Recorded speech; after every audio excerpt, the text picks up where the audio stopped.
और मेरे प्यारे दोस्त, आप सबको मेरा सलाम। मैं आमिल बाबा 22 साल से रूहानी लाइन में हूँ। 120 से ज़्यादा मैंने चिल्ले और अमल किए हैं और 150 से ज़्यादा रूहानी लश्कर मेरे पास है जो अल्लाह के हुक्म से मेरा काम करते रहते हैं। देखिए, अक्सर कुछ वीडियो में मैं अपनी तारुफ इसी अंदाज में करता हूँ और किसी में मैं ऐसे कर नहीं किया हूँ, लेकिन बताने का मकसद मेरा सिर्फ ये वहाँ पे है कि आप समझें कि मेरे पास जो इल्म है उसकी कदर क्या है, उसकी अहमियत क्या है। बस उसको समझाने के लिए मुझे कुछ तरीके अपनाने पड़ते हैं, बताने पड़ते हैं। तो इसको अदरवाइज नहीं लेना है। मुझे ज़्यादा तारीफ की ज़रूरत नहीं है, मगर दूध को अगर दूध कहा जाए तो उसकी तारीफ नहीं है, वो तो उसका हक है। दूध उजला है, ये भी उसका हक है। तो बहरहाल, मैं आपको इस वीडियो में एक इस्म है अल्लाह रब्बुल आलमीन का जो सुरयानी ज़बान में है। क्योंकि इसका असर बहुत तेज है, बहुत लाजवाब है, इसी वजह से बुजुर्गों ने आज तक इसको अपनी किताबों में, अपने वज़ाइफ में इसको शामिल किया है, जगह दिया है। शुरू शुरू में जब इस लाइन में मैंने कदम रखा था तो मैं भी, चूंकि मुवक्किल वगैरह से डर लगता था और उस्ताद जल्दी मिल नहीं रहे थे। कई उस्ताद मिले तो वो ढोंगी टाइप के मिले, जो दुनियादार थे, वो सिखाते भी नहीं थे, जानते भी नहीं थे, और जो जानते थे वो भी नहीं बताना चाहते थे। तो फिर आखिर में मुझे किताब को ही उस्ताद बनाना पड़ा और डर डर के संभल संभल के अमल करना पड़ा। तो मैंने इस बुद्दूहो का अमल किया। ये इस्म जो है इसका बुद्दूहो या बुद्दूह, क्योंकि अरबी में अक्सर पेश करके पढ़ते हैं इसलिए बुद्दूहो है, वरना बुद्दूह भी पढ़ सकते हैं, आखिर में बड़ी है। ये इस्म बहुत पावरफुल है। आमिलों ने और हमने भी और दूसरे आमिलों ने भी इसी तरह का काम इससे लिया है। इससे 3-4 काम खासतौर से लिया जाता है। जैसे कोई कहीं भाग गया है तो उसको बुलाने के लिए, चाहे मान लीजिए बीवी भाग गई है, महबूबा भाग गई है, महबूब भाग गया है, बेटा भाग गया है, शौहर भाग गया है, नहीं आ रहा है, गुस्से में भाग गया है, उस सबको, या नफरत कर रहा है, उस सबको बुलाने के लिए इसका अमल किया जाता है। 2 आदमी में जुदाई डालने के लिए जायज़ तरीके से कभी कभी ज़रूरत पड़ती है कि 2 आदमी के अंदर जुदाई डाला जाए। जायज़ मकसद के लिए भी ऐसा कभी कभी करना पड़ता है, करना पड़ सकता है आपको। तो वैसी सूरत में भी ये काम करता है। और किसी मरीज के ऊपर शैतान है या नहीं है, इसको बदन पे जाहिर करने में इसको मैं 22 साल से इस्तेमाल कर रहा हूँ। ये मेरा करामाती चेक है। ये किसी मरीज को चेक करने का मुवक्किल तो अब न मेरे पास आया है, मतलब समझिए कि 2014 से, लेकिन इसके पहले 14 से पहले लगभग 12 साल 13 साल तो बिना मुवक्किल के ही मैंने काम किया है। तो अब रही बात कि इसका इस्तेमाल कैसे करनी है। तो देखिए, इसका जो नक्श है उर्दू और हिंदी में मैं इस वीडियो के आखिर में दे दूंगा, तो उसको आप उतार लेंगे अपने कागज़ पे। तरीका मैं बताऊंगा यहाँ। 4000 बार बुद्दूहो पढ़नी है, या बुद्दूहो या बुद्दूहो या बुद्दूहो, है ना। बेहतर है इसके लिए एक वक्त बना लेनी है, रात में पढ़नी है, और ईशा की नमाज के बाद तन्हाई होना चाहिए। मैंने देखिए जो भी अमल मैं आपको बताता हूँ उसमें से ज़्यादातर जो जिसमें नहीं भी बताया गया, तन्हाई का लफ्ज़ नहीं इस्तेमाल किया है, फिर भी आपको अमल अकेले में ही करना है। एक रूम आपके लिए होना चाहिए। अगर आपके लिए कमरा नहीं मिल रहा है तो मस्जिद में जब तन्हा हो तब आप उसकी का अमल कर सकते हैं।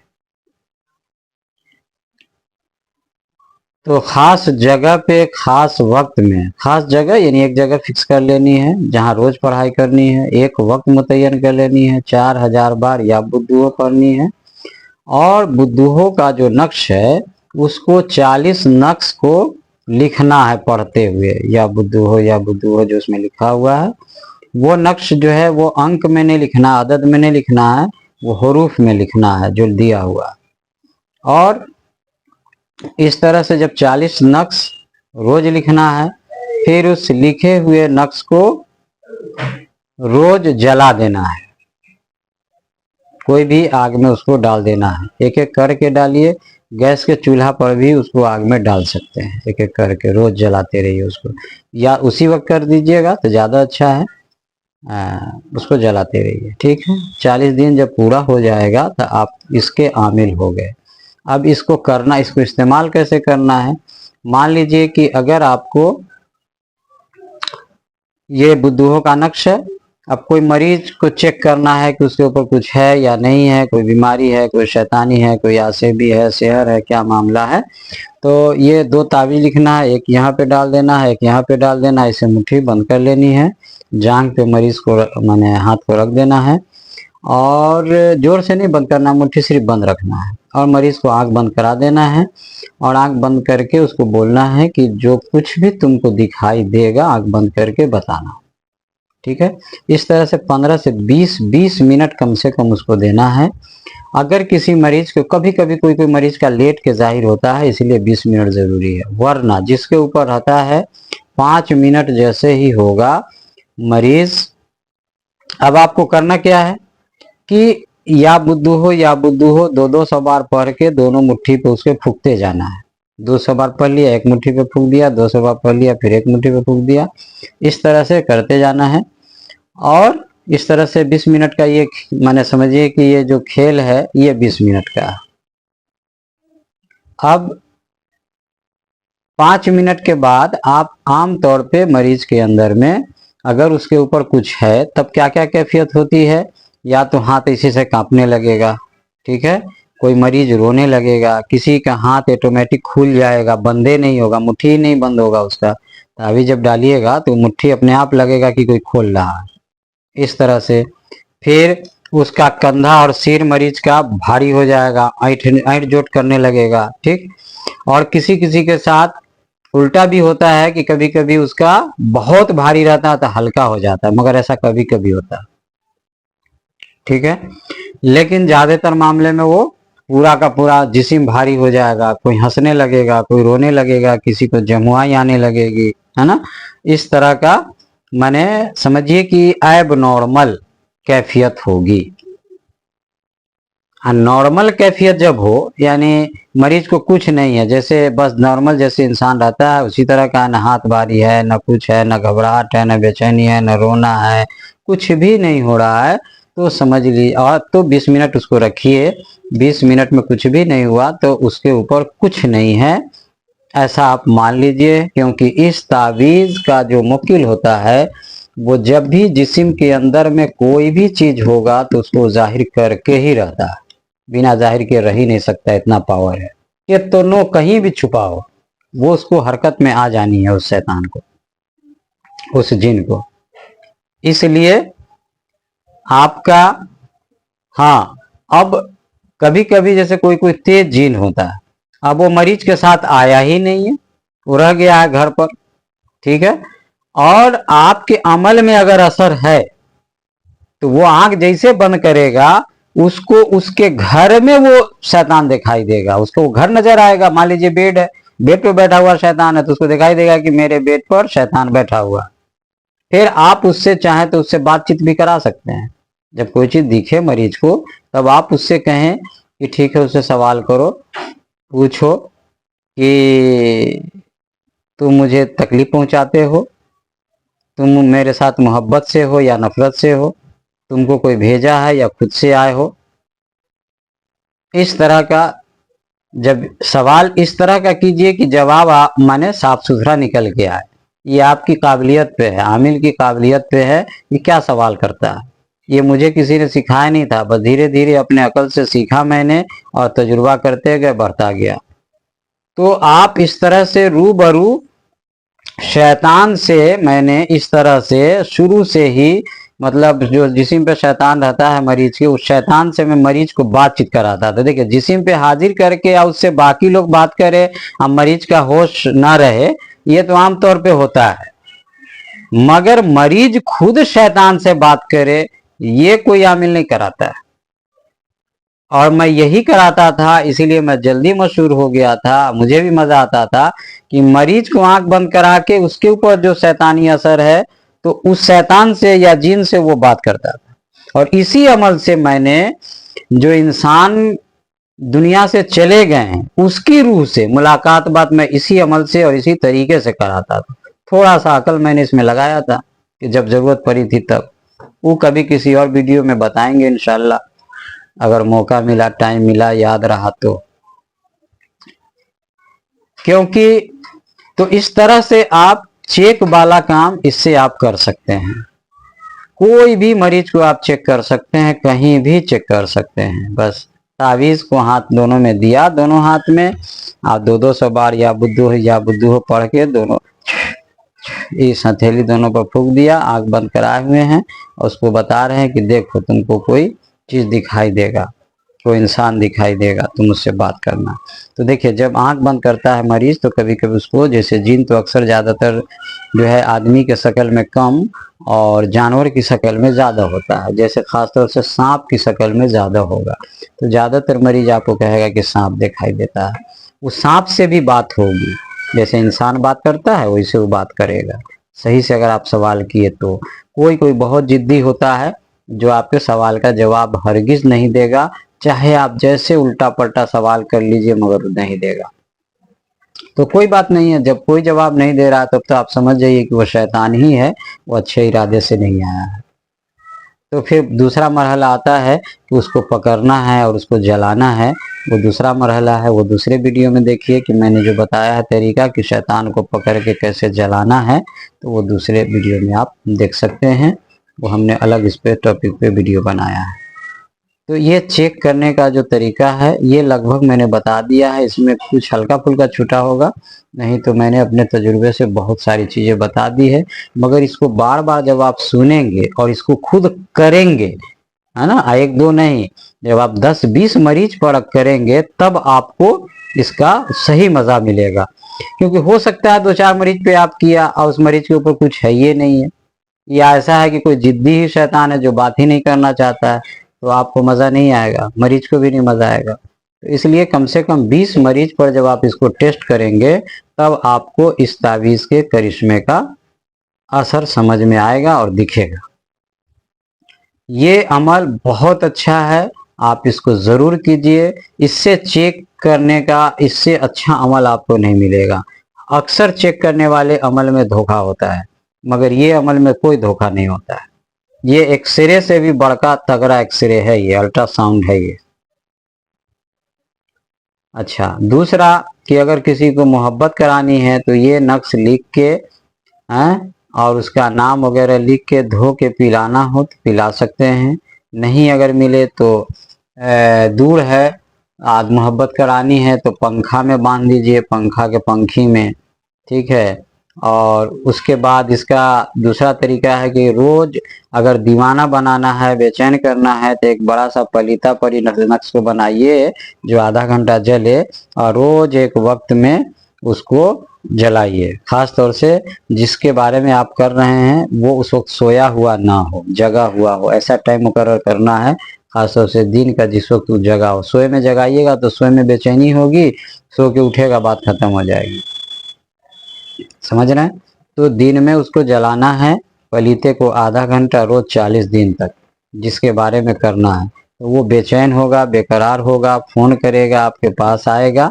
ये सब चीज इसमें होगा। अगर भागा हुआ गुस्से से तो पास में आएगा, चाहे बेटा हो, बेटी हो, बीबी हो, शौहर हो, कोई भी हो, सबके लिए एक ही जैसा काम करता है। बस नाम उसमें माने बदल देना है। और कोशिश ये करनी है कि मैंने पलीता जब बनाना है तो वो फोटो, वो जो नक्श बनाना है ना, वो फोटो पे बनाए, फोटो के पीछे में नक्श बनाए। और नहीं तो अगर छोटा फोटो हो तो फोटो को उसमें डाल दे। और अगर माने उसका पहना हुआ कपड़ा वगैरह तो उसका थोड़ा सा हिस्सा काट के अगर उसमें डालें, जो उतारन हो, तो और जल्दी फायदा करता है। क्योंकि मुवक्किल को जो एड्रेस है ना, वो पॉइंट जो है वो सही मिलता है कि अच्छा यही इंसान है, वहां तक वो सही पहुंचता है, वो भ्रमित नहीं होता है, मिसगाइड नहीं होता है। तो इतना अगर करें, और अगर वो सब नहीं मिले तो नाम या फोटो ही काफ़ी है, उससे भी असर होता है। मगर कभी कभी गड़बड़ा जाता है, इसलिए मैंने बताया है कि अगर कपड़ा मिल जाए तो ज़्यादा अच्छा है। ठीक है, और नहीं मिले तो नाम फोटो से ही कीजिए, उससे भी इंशाल्लाह असर होगा। लेकिन मामला ये है कि मामला अगर आपका हो, अपना पर्सनल है, तो उसमें तस्वुर उस इंसान का हाँ, तो मोहब्बत वाले में इस तरह से करना है, और जुदाई वाले में भी इसी तरह से करनी है कि उसका पलीता बना लेना है। नीचे में ये लिख देना है कि फलां बिन फलां के बीच में यानी जुदाई हो जाए, नफरत हो जाए, एक दूसरे का शक्ल देखना पसंद नहीं करे, इस तरह से लिख के और उसका पलीता बनाना है। 40 दिन तक रोज रोज बनाना है पलीता, और रोज जलाना है। हाँ, ये जरूर है कि जैसे पलीता बनाइएगा तो कम से कम 1000 बार या बुद्धूहो पढ़ के उस पलीते को फूंक देना है, और तब उसको जलाना शुरू करना है। और जिसके बारे में जुदाई का मकसद है उसका वही तस्वुर करना है, और मन में सोचते रहना है, और मन में ये करते रहना है कि हाँ, वो जब तक जलता रहे, फला फला आपस में जुदा हो जाए और नफरत करने लगे एक दूसरे से, दोनों में झगड़ा हो जाए। इस तरह से ये बातें बोलते रहनी है। थोड़ा जोर से भी बोल सकते हैं, मन में भी बोल सकते हैं, जब तक पलीता जलता रहे, इस तरह से। तो 40 दिन करना है तो वो आदमी में बिल्कुल जुदाई हो जाएगी, नफरत हो जाएगी। मगर ये काम तभी करना है जब कोई ख़ास मकसद हो और आप हक पर हो। मान लीजिए कि कोई दो आदमी को जुदा कर देने पे वो आप पर जुल्म कर रहा है, दोनों मिलकर, और जब दोनों जुदाई हो जाएगी तो आप पे जुल्म होना बंद हो जाएगा, ऐसा आपका अकल और कैलकुलेशन कहता है, हिसाब कहता है, तो आप ऐसा कर सकते हैं। यानी कुल मिला के ये समझिए कि जायज़ चीज़ के लिए इसको करना है, नाजायज़ के लिए हरगिज़ नहीं कीजिएगा। कीजिएगा तो इसके जिम्मेदार आप होइएगा, गुनहगार होइएगा, बाकी आप समझिए। तरीका था, मैंने बता दिया। पिस्तौल है अगर आपके पास अपनी हिफाजत के लिए, सरकार ने अगर आपको दिया है, अगर आप उससे गुंडागर्दी करते हैं तो ये आप समझिएगा, जब आप हंसिएगा तो समझ में आएगा। तो वही बात यहाँ भी है। तो मैंने ये तरीका आपको बता दिया है कि बुद्धूहों का वो कर सकते हैं, मोहब्बत वाला ही बता दिया है, बुलाने वाला, नफरत करने वाला, और जुदाई वाला, और इस चेक करने वाला, ये तीनों मैंने बता दिया है। तो बुद्धूहों को खास तौर से इन्हीं 3 चीज़ों में इस्तेमाल किया जाता है। ये बहुत अच्छा असर करता है, इसका भी कोई साइड इफ़ेक्ट नहीं है। कुछ किताबों में इसका साइड इफ़ेक्ट बताया है, वो गलत बताया, झूठ बताया। क्योंकि मैंने खुद किया है, मैंने उस वक्त किया है जब मेरे पास इल्म बहुत कम था, उस वक्त मैंने इसका अमल किया है, और तब से आज तक मैं इसको इस्तेमाल कर रहा हूँ। और इसके अमल से अगर कर लेते हैं तो इसका जो रूहानी पावर है उसकी वजह से कोई जिन शैतान आपको टच नहीं करता, आप पर जल्दी हावी नहीं होगा। वो आप माने आपका डर उस जिन शैतान के अंदर में हावी रहता है। इस कदर इसका जो मुवक्किल है वो तो जलाली होता है, इस वजह से उसको देख के ही शैतान थर थर कांपता रहता है। लेकिन इसका मुवक्किल आपको दिखाई भी नहीं देगा। देखिए, रूहानी आंख अगर आपकी खुली है और ये आपको कैसे पता चलेगा? जब आप अमल शुरू करेंगे तो आप आंख बंद करके आपको तरह तरह की चीजें अगर दिखने लगे तो आप समझ जाइए कि रूहानी आंख खुली है। उसमें इंसान भी होगा, जानवर भी होगा, सांप, कुत्ता, बिल्ली, हाथी सब होगा, है ना। उसमें चूहा, छुछुंदर सब नजर आ सकता है। क्यों? क्योंकि जिन अक्सर इन्हीं शक्लों में पाया जाता है। तो जो जो शक्ल में जिन होता है, जो शक्ल उसको अल्लाह ने दिया है वही शक्ल में वो रहता है, और वही शक्ल में रहेगा। रूहानी आंख खुली रहेगी तो वही शक्ल में आपको दिखाई भी देगा। तो जब दिखाई देगा तो बहुत सा लोग डर जाता है कि ये क्या हो रहा है। तो ये समझिए कि अगर ऐसा हो तो ये समझिए कि आपकी रूहानी आंख खुली है। रूहानी आंख खुले होने का फायदा ये है कि रूहानी चीजें दिखाई देती है। हाँ, नुकसान ये है कि बहुत से लोगों को जब वो दिखाई देने लगती है तो उसको डर पैदा होने लगता है, वो अमल छोड़ देता है। समझ रहे हैं? तो ये तो अल्लाह बेहतर जाने किसका खुला है किसका बंद है। जिसका नहीं खुला है वो अमल करता है, मेहनत करता है, तरीका है, और भी दूसरे वीडियो में बताएंगे। तो उस सब पर अमल करने से खुलता है। और जिसका खुला हुआ है वो उसका तो हफ्ता 2 हफ्ता 40 दिन में ही उसको पता चल जाता है। वो पढ़ाई जब करेगा तो उसको खुद दिखाई देने लगेगा, पता होने लगेगा। ये चीज है। और रूहानी आंख वाले मामले में मेरा जो तजुर्बा है उसके लिए कोई हिंदू नहीं, कोई मुसलमान नहीं, कोई सिख नहीं, कोई ईसाई नहीं। अल्लाह ने इस मामले को भी उसी तरह से रखा है जैसे रोजी के मामले को, खूबसूरती के मामले को, पोस्ट के मामले को, क्योंकि ये हर कौम को मिलता है। उसी तरह से ये रूहानी इल्म जो है ये भी हर कौम को मिलता है। अब जो उसको समझे, जो ना समझे, किसी को है मिला हुआ लेकिन उसकी समझ नहीं है, उसकी कदर नहीं है, वो समझा ही नहीं तो उसका यूं ही जाया हो जाता है। लेकिन ये मिल सकता है किसी को भी। हाँ, आखिरत का जो ताल्लुक है वो सिर्फ ईमान वालों से है। आखिरत का जो फायदा है वो सिर्फ ईमान वालों को मिलेगा, जिसका वादा अल्लाह ने कुरान में किया है। बाकी जितनी सारी चीजें हैं वो उसमें सब बंदे आम हैं, उसमें कोई खास नहीं है, कोई कौम खास नहीं है। जो मेहनत करेगा, जो सिस्टम को समझेगा, जो उससे जुड़ेगा, उसको फायदा मिलेगा।